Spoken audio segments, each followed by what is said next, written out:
الم تر ان اللہ سخر لکم ما فی الارض والفلک تجری فی البحر بامرہ، کیا تم نے دیکھا نہیں کہ اللہ تعالیٰ نے تمہارے لیے مسخر کر دیا ہے، تمہاری خدمت گزاری میں، تمہاری ضروریات کی بہم رسانی میں لگا دیا ہے ان سب چیزوں کو جو زمین میں ہے، والفلک اور کشتی کو، تجری فی البحر بامرہ جو چلتی ہے سمندر میں اور دریا میں اس کے حکم سے، وَيُمْسِكُ السَّمَاءَ أَن تَقَعَ عَلَى الْأَرْضِ، اور وہی ہے جو تھامے ہوئے آسمان کو کہ وہ گر نہ جائے زمین پر، الا بإذنہ، مگر اس کے حکم سے۔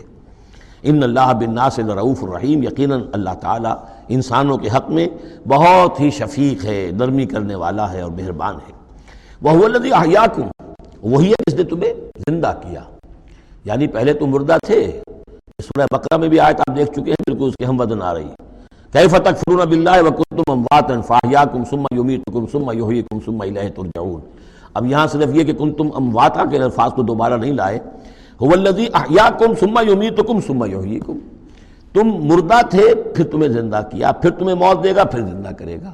مردہ تھے یعنی یہ ہمارا وہ دور ہے جبکہ روحانی عالم ارواح میں ہم سے عہد لینے کے بعد ہمیں سلا دیا گیا، الست بربکم، اس کے بعد کسی کولڈ سٹوریج کے اندر تمام ارواح کو رکھ دیا گیا، وہ ہماری پہلی موت تھی، پہلی نیند تھی جو ہم سوئے رہے۔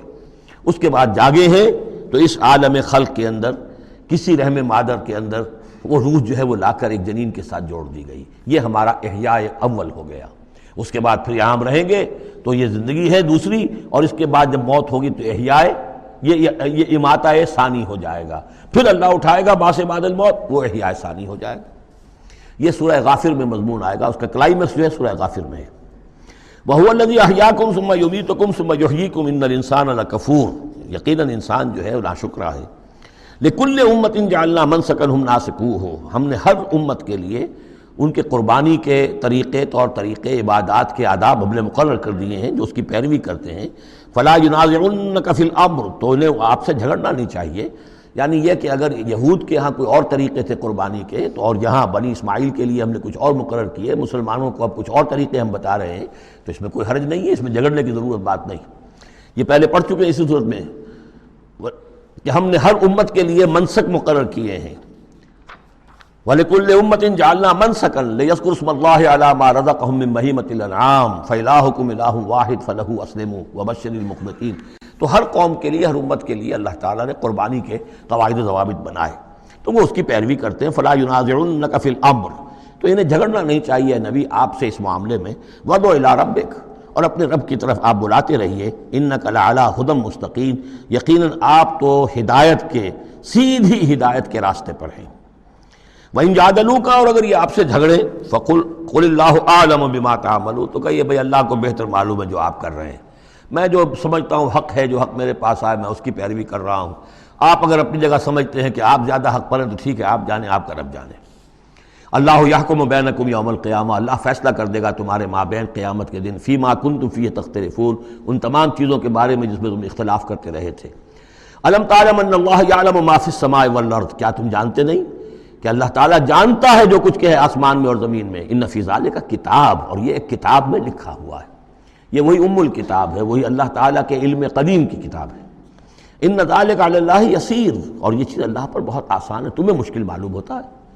وَيَعْبُدُونَ مِن دُونِ اللَّهِ مَا لَمْ يُنَزِّلْ بِهِ سُلْطَانًا، اور وہ پوج رہے ہیں، پرستش کر رہے ہیں اللہ کے سوا ایسی چیزوں کی جس کے لیے کہ اللہ نے کوئی سند نہیں اتاری۔ یعنی اللہ کو تو ہم بھی مانتے ہیں، وہ بھی مانتے ہیں، اب اضافی جس کو وہ مانگ رہے ہیں تو اللہ کی طرف سے کوئی سند ہونی چاہیے ان کے لیے، تب تو درست ہے۔ اگر اللہ کی طرف سے سند نہیں ہے تو وہ بے بنیاد ہے۔ وَمَا لَيْسَ لَهُم بِهِ عِلْمٌ، نہ صرف یہ کہ کوئی سند نہیں ہے، کوئی علم بھی نہیں ہے، کوئی معقول بات ہو، کوئی دلیل ہو، کوئی بنیاد ہو، کوئی منطق کے اندر، کوئی حقیقت کے اندر، بالکل بے بنیاد باتیں۔ وَمَا لِلظَّالِمِينَ مِن نَصِيرٍ، اور ایسے ظالموں کا کوئی مددگار نہیں ہوگا۔ وَإِذَا تُتْلَىٰ عَلَيْهِمْ آيَاتُنَا بَيِّنَاتٍ، اور جب ان کو سنائی جاتی ہیں پڑھ کر ہماری آیات بینات، تعرف فی وجوہ الذین کفروا المنکر، تو تم دیکھتے ہو کہ ان کافروں کے چہروں کے اندر سخت ناگواری کے آثار پیدا ہو جاتے ہیں، بجائے اس کے کہ وہ اللہ کی آیات سن کر ان کے دل کھل اٹھیں، ان کے اندر خوشی کی کیفیت پیدا ہو، انبساط پیدا ہو۔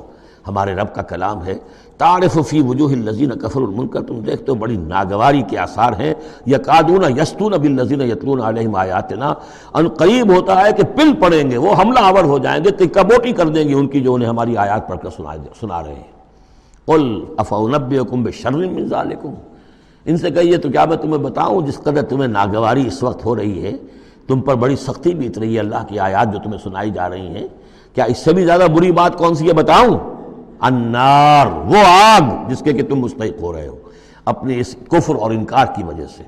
وعدہ اللہ الذین کفروا، اللہ نے وعدہ کیا ہے اس آگ کا کافروں سے، وبئس المصیر، وہ بہت ہی برا ٹھکانہ ہے۔